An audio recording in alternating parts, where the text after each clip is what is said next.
Good morning, everybody. I'm out here really early because I only have like 2 hours for this job. Hopefully, I can get it all done in less than that time. And I'm not even awake yet. I haven't even had any breakfast. Another reason to rush.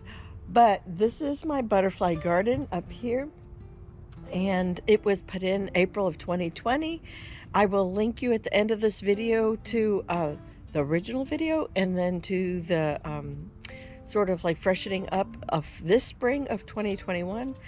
And so I'm just gonna go through the varieties afterwards, but let's just say it needs some work, some serious work done to it. The weeds have taken over it, some plants have grown over the edge, and over here I had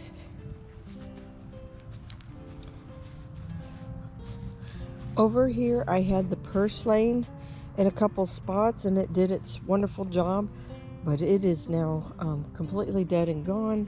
The plant still looks wonderful. This is a hibiscus, and so we're going to put those Supertunia bubblegum vistas in here and clean all this up and mulch it. So that's going to take 45 minutes by itself. But I think we can do it. Okay, I'm going to put you on time lapse.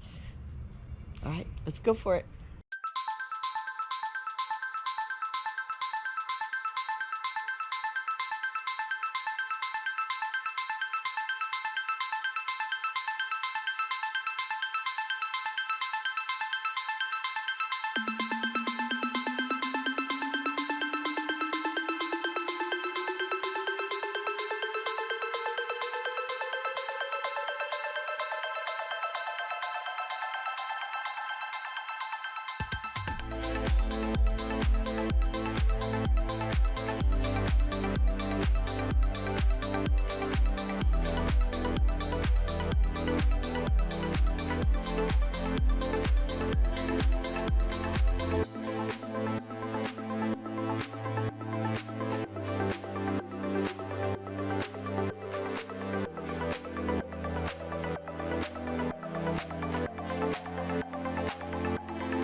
Hey you guys, so this is where I'm gonna have to end the video today. It is 2 hours and I've gotten almost everything I wanted to get done finished. The only thing is I'm gonna have to make a second run to Home Depot because I grossly underestimated the rock.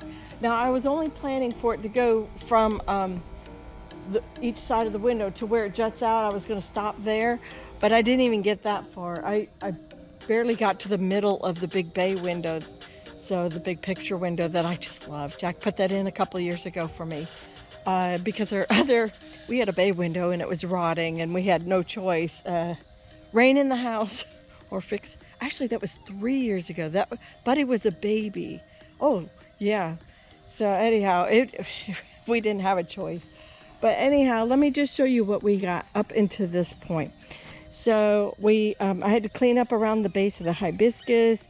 I tilled, you saw me do that, and then I put that is like sugar sand in there. That is terrible, nutritious soil. Considering there used to be like a huge island of palm trees and other assorted tropicals, and we pulled that out and we played with different styles, and this is the one that we've liked the most and settled on. And I love this brick, completely love this brick. It was expensive, but then again, so is everything else, but it was like my favorite. I just feel like it's very Italian like, and it does have some water on it. That's why you see the two tones. But anyhow, we used brown mulch. I use brown mulch. These are Super Tunia Vista Bubblegum Pink, and these are awesome. They will go completely through the Florida winter, especially in the subtropics, Central Florida, East Coast. And I absolutely love this. I had the purslane and I was gonna actually save it. I brought a little pot out here to save it, and don't you know, it wasn't even worth saving. So it was completely spent, and it might have come back, but I only had 2 over here and nothing on this side. So we'll just start fresh when the heat turns on and these finally die off, but these should last a long time. So let's go on up here to the house. Let's go to the pretty side first.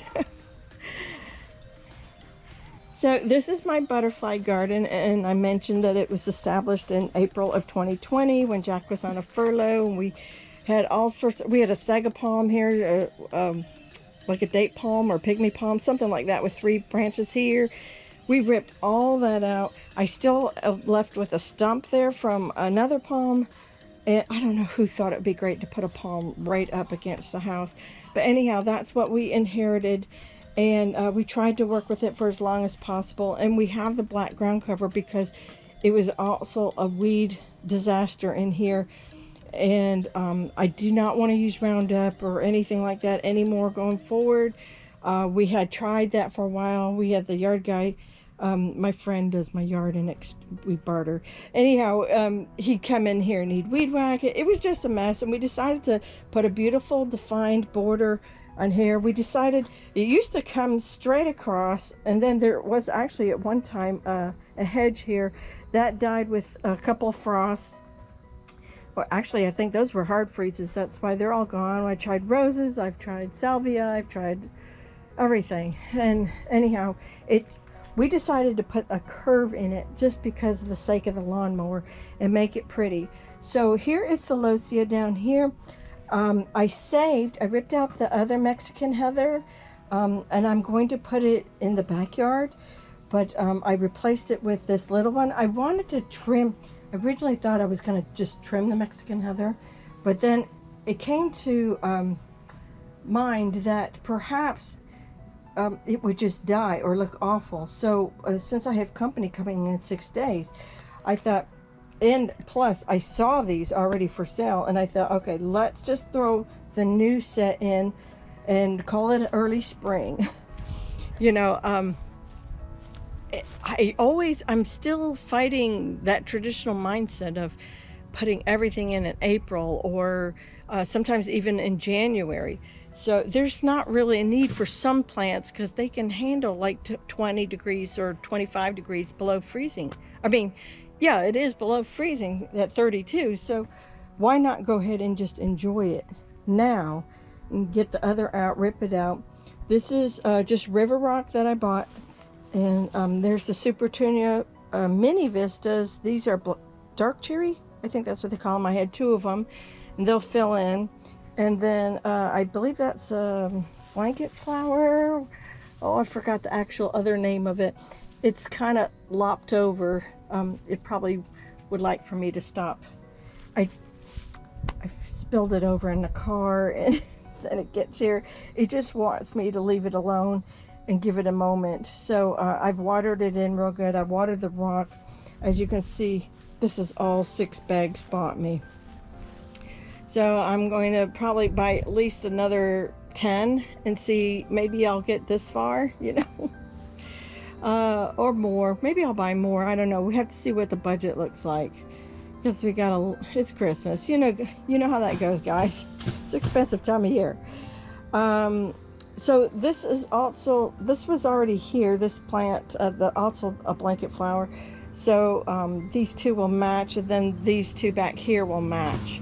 And then I have some purple salvia, I have a canna, I have a bicolored hibiscus. So the top half usually does yellow with a pink throated flower or bloom, and the back or bottom side here, it has a branch that is red. So I didn't know that when I bought it. In fact, the funny thing is that this was supposed to be tricolored and it's single colored, and this was supposed to be single colored and it's bicolored. So go figure. Then I have some bromeliads here and here.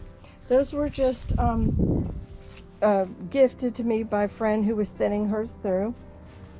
This is cat whiskers, and I made better choices this year. Last year I trimmed it. I did a hard prune, and I almost didn't get this plant back. So this year I just kind of reshaped it slightly, and hopefully it'll live. And this is a Jacobinia, or sometimes called, I think I'm saying that right. And then it's also called the flamingo plume or something. As you can see, it has these beautiful pink blooms on it, and it's sort of between. Right now it's about to pop out a new one right here, and this one's kind of mealy, but it's coming along. It's just a really slow growing plant. I love it, and it's supposed to at some point make it to 6 feet high. Maybe in the tropics it does, but here it has not. In fact, this used to be over down this way, and I moved it here, and there was a Mexican shrimp plant here, and I pulled that out because it was outgrowing the golden shrimp plant, which is right here. I didn't even touch this guy. I just completely left him. He's sort of semi-dormant, and he'll pop back up when the heat starts. Look at, I disturbed all these snails. Do you see that? Oh my goodness, the snails and slugs are not happy with me. This was a fall mum from last year, and it's trying to come back. It'll come back a little bit again. This is a Gora, and I think I have to pull it out. I was contemplating leaving it. I think that's a weed right there. Yeah, I probably still need to pull it out. I couldn't find Gora in the store, so I'm gonna have to keep shopping that, because that's really what used to be up here. Jack may request that I still put another Gora in there for next year, which is fine, and I'll just, because this will actually fizzle out by the time the super petunias do not do well in our heat. They won't make it through Florida summer, but the Gora will. What was there? It was completely dead, whatever it was. Maybe that's where the Gora was. So then I don't know what that was. I have to go back and look at my notes. This is red salvia, and this is the original red salvia, so it is perennial and looks will survive, but I will tell you that it's looking pretty bad on this end. So when I go to the store, or maybe in the spring when I look for Gora, I will rip probably all of it out and start again fresh. Unless this bush decides it wants to stay here, then I just need 2. But for sure, I can't go much further, otherwise I just won't have anything here, and I don't want that for when my sister shows up. I want something in place. And this is also a dwarf salvia. I can't remember the name. Angel wings.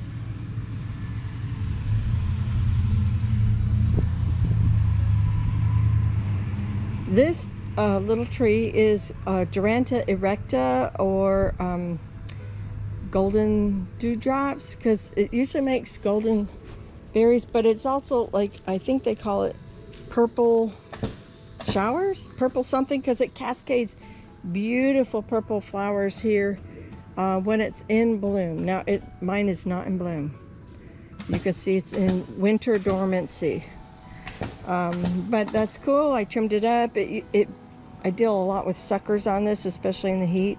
So we just cleaned all that up. All right, you guys, so we're gonna call that quits. I'm gonna put the video together for you. I will not include the rest of the rock, which I'll go back when I have a free moment. But the sun was not supposed to pop out today, and it's out, and it's blazing hot. I am so sweaty, and 2 hours wore me out. That rock was heavy. The mulch wasn't too bad because it's like chicken feed, but oh, that rock was heavy. So anyhow, I'm gonna go have breakfast at 10:30. You guys take care. God bless. Merry Christmas, because I'm not sure how many more videos I'll be making. If I do, they'll be really short videos. But I hope you enjoyed this project, and I hope it inspires you to put in a butterfly garden. This is so productive and so many pollinators, and people compliment me all the time. They absolutely love this garden. When they come visit, everybody, and the other one, the little front round garden too, it just gets so many comments, so many bugs. We actually had a wasp problem because they were attacking people coming into the house, because we had done such a good job of bringing in pollinators. We actually had a little bit of a negative reaction, negative effect from it. Too much pollinators hurting us. So anyhow, take care, you guys. God bless, and I will see you again soon.